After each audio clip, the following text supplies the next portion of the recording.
Ainsi donc, nous ne mourrons pas idiots, d'autant qu'Olivia Scheller va nous rejoindre pour d'autres informations trouvées sur le web, et notamment en matière de santé, et notamment grâce à une étude.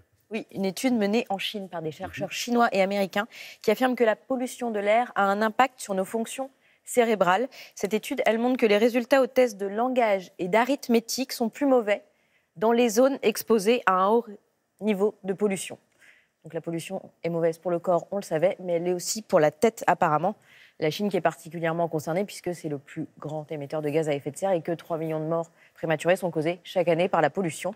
Et puis puisqu'on parle d'environnement, on va revenir sur le sujet qui a agité la toile hier évidemment, la démission de Nicolas Hulot. Il y a eu donc 84% des Français saluent cette décision. C'est le cas aussi sur Twitter où des milliers de tweets montrent des témoignages de respect. Il y a une certaine unanimité, ce qui est assez rare. Les mots qui reviennent le plus, c'est bravo, enfin, courageux, libre. Il faut avoir. D'Albert Ripamonti qu'on connaît bien.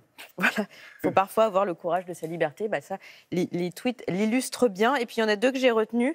Un du milieu sportif, celui de Martin Fourcade. Quand je serai grand, je vais être Nicolas Hulot et avoir le courage de ne pas piétiner mes convictions. Et puis celui de Bernard Pivot. On aime toujours beaucoup les tweets de Bernard Pivot. Avez-vous entendu cette nuit les cerfs bramer, les biches raires, les lièvres vagir, les lapins clapir, les perdrix cacaber, cette longue et déchirante plainte. Sacré Bernard. Merci pour ce dernier tweet. Merci Olivia pour ces infos.